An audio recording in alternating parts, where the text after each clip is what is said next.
राम मंदिर की संघर्ष गाथा में आपने सुना था कि रिटायरमेंट के बाद नैयर साहब की अफसरी चली गई तो वो जनसंघ की टिकट से चुनाव जीतकर संसद पहुंचे। इसके बाद की कहानी पे मैं गौर कराना चाहूँगा आपका और ये बताना चाहूँगा कि इसके बाद क्या हुआ। फिर आया 1950।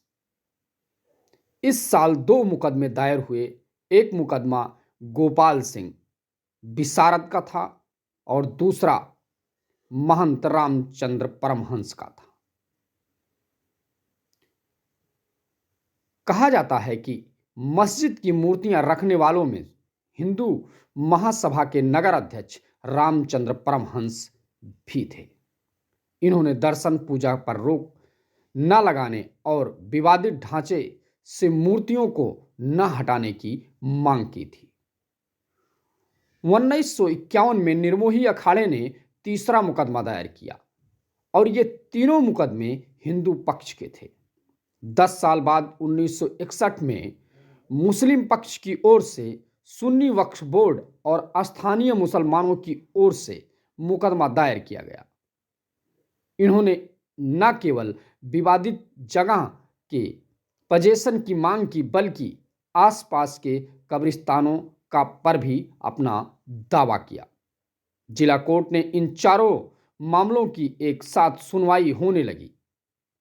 हिंदू पक्ष की ओर से रामचंद्र परमहंस अहम पक्षकार थे और मुस्लिमों की पैरोकारी में थे हाशिम अंसारी। इंसानियत के अफसाने बड़े कमाल के होते हैं। अयोध्या की गलियां इन दो विपरीत अवस्था वाले दोस्तों की दोस्ती की गवाह रही। कभी आप गूगल करेंगे तो पाएंगे कि अपने अपने विश्वास की रक्षा करते हुए इन्होंने अदामियत के रिश्ते में दरार नहीं आने दी। ऐसे मौके आए जब दोनों एक ही रिक्शे पर ही बैठकर या तांगे पर बैठकर हंसते बतियाते पैरवी करने अदालत पहुंचते थे। मुकदमा चलता रहा, माहौल बदलता रहा। 60 की दहाई 80 में आ गई। नया हिंदुस्तान ही रहा था। भारत पाकिस्तान युद्ध, इमरजेंसी, बीजेपी का गठन, संघ की सक्रियता, इंदिरा गांधी की हत्या, देश में बड़े बड़े कांड हुए। हाशिम अंसारी और बाबा परमहंस सालों साल चप्पलें चटकाते रहे। कुछ किरदार अपनी सियासत चमकाते रहे। 1980 में इंदिरा गांधी की सत्ता में प्रचंड वापसी हुई। इस साल बीजेपी बनी तो संघ ने हिंदुओं की गोलबंदी का प्लान बनाया। 84 आते आते इसका खाका तैयार हो चुका था। संघ की नज़र हिंदुओं के तीन आराध्य राम, कृष्ण और शिव पर गई। संयोग से इससे जुड़े तीन आराध्य स्थल अयोध्या, मथुरा और काशी मुसलमानों के साथ कलेश की वजह थे। संघ ने इन तीनों को आधार बनाकर हिंदुओं को झकझोरने का महायज्ञ शुरू किया। 7-8 अप्रैल 1984 को दिल्ली के विज्ञान भवन में धर्म संसद बुलाई गई। यहां इन तीनों स्थानों की मुक्ति का प्रस्ताव रखा गया।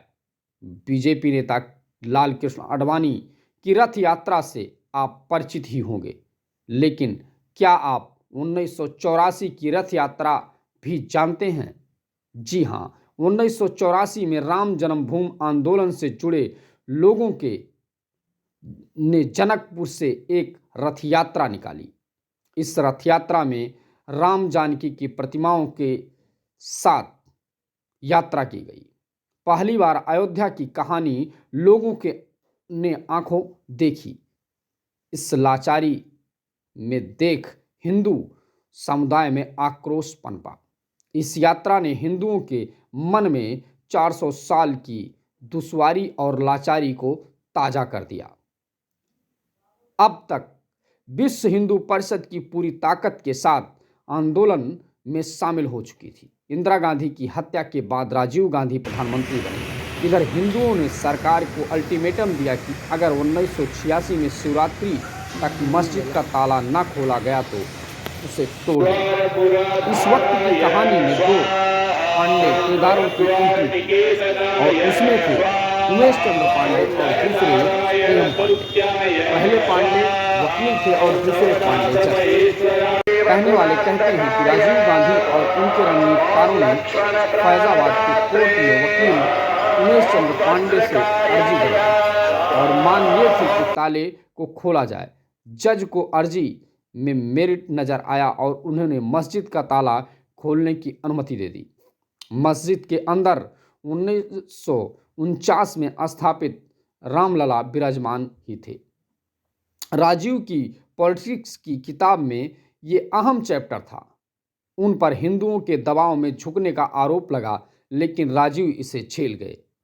आगे शाह बानो केस और वक्फ बोफोर्स कांड से भी उनका सामना हुआ। बीजेपी अब तक खुलकर इन आंदोलन में उतर चुकी थी। अगला चुनाव भी नजदीक आ रहा था। जून 1989 में बीजेपी पालपुर में एक प्रस्ताव पास किया। पार्टी ने सरकार से मांग की कि कोर्ट इस मामले का फैसला नहीं कर सकती। सरकार समझौते या संसद में कानून बनाकर राम जन्म स्थान को हिंदुओं को सौंप दे। मंदिर आंदोलन यौवन पर था। जोश तो था ही, लोगों में जज्बा भी झोंक दिया गया। राजीव का कार्यकाल पूरा हुआ तो देश की नई सरकार चुनने जा रहा था। मस्जिद का ताला खुलवा चुके राजीव ने 1989 में राम राज्य लाने के नारे के साथ साथ अयोध्या में चुनावी अभियान शुरू की। इसी बैकग्राउंड में पहली बार अयोध्या में शिलान्यास हुआ। इस उत्तर प्रदेश की कांग्रेस सरकार ने यह कहकर शिलान्यास की अनुमति दी कि वह जगह विवादित क्षेत्र से बाहर है। आखिरकार मस्जिद से 200 फीट की दूरी पर बीएचपी ने शिलान्यास किया, लेकिन मुस्लिम समुदाय के तीखे विरोध के कारण यहां निर्माण कार्य नहीं हो सका। तब बीएचपी के अशोक सिंघल इस मूवमेंट को लीड कर रहे थे। 89 के चुनाव में बीजेपी इस मुद्दे को उठाती रही। आडवाणी ने चुनाव प्रचार में संस्कृत राष्ट्रवाद और हिंदू अस्मिता का सवाल उठाया और कांग्रेस की सेकुलर नीतियों पर चुभने वाले सवाल किए। बीजेपी की इस पॉलिटिक्स का परिणाम नतीजे में दिखा। 1984 में मात्र 2 सीटों पर खाता खोलने वाली बीजेपी को इस बार बम्पर 85 सीटें मिली। बीजेपी ने साबित कर दिया कि हिंदुत्व की उपज जमीन पर वोटों को पैदा कर सकती है। तत्काल ही आडवाणी ने राम मंदिर आंदोलन की बागडोर अपने हाथ में ली। वो जल्द ही अपने रथ रूप में देश के सामने आने वाले थे। इस बार अटल बिहारी वाजपेयी, मुरली मनोहर जोशी, लाल कृष्ण आडवाणी, प्रमोद महाजन और बीजेपी के तत्कालीन गुजरात संगठन सचिव नरेंद्र मोदी जैसे नेताओं ने इस मुद्दे पर माहौल बनाने के लिए सोमनाथ से अयोध्या तक रथ यात्रा निकालने की प्लानिंग की। प्रमोद महाजन ने मिनी बस को रथ के रूप में रीडिजाइन करवाने का आइडिया दिया। इसके बाद टोयोटा की मिनी बस को भगवा रंग का आकार दिया गया।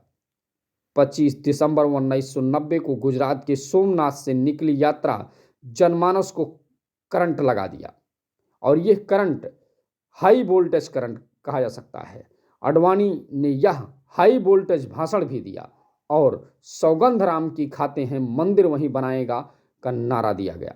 पश्चिम भारत से निकलकर ये रथ जब हिंदी हार्टलैंड पहुंचा तो राम लहर की तरंगे निकल पड़ी। हिंदू मुस्लिम का घोर ध्रुवीकरण हुआ, दंगे हुए, जाने क्या क्या नहीं हुआ। आडवाणी की लोकप्रियता के शिखर पर थे।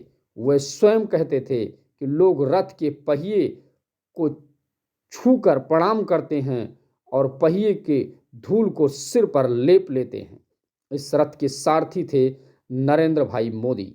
हैरत की बात यह थी कि इस रथ का चालक सलीम मक्कानी का नाम का एक मुस्लिम था। 30 अक्टूबर को इस रथ को अयोध्या पहुंचाना था। लेकिन तब तक बिहार, यूपी और केंद्र की सरकार के कान खड़े हो चुके थे। आडवाणी का रथ अविभाजित बिहार में प्रवेश कर चुका था। 7 महीने पहले बिहार के सीएम बने लालू यादव तब राजनीति के युवा थे। 42 साल के लालू यादव ने आडवाणी की रथ यात्रा पर फुल स्टॉप लगाने का प्लान बनाया। लालू ने अपने 2 अफसरों को इस मिशन पर भेजा। रात होते ही प्रशासन ने शहर का टेलीफोन एक्सचेंज डाउन करवा दिया। 22-23 अक्टूबर को की दरमियान रात को आडवाणी रथ यात्रा को विराम देकर समस्तीपुर सर्किट हाउस रुके थे। सुबह 4:45 उनके दरवाजे पर दस्तक हुई और आडवाणी को बताया गया कि उन्हें गिरफ्तार किया जा रहा है। आडवाणी ने इस वक्त अफसरों से कागज मांगा तो उन्होंने भारत के राष्ट्रपति के नाम एक पत्र लिखकर केंद्र की बीपी सिंह सरकार को समर्थन वापसी का ऐलान कर दिया। आडवाणी गिरफ्तार कर लिए गए। भारत की सरकार गिर गई। इस गिरफ्तारी से लालू को मुसलमानों का हीरो मान लिया गया और वह सेकुलर नायक बनकर उभरे।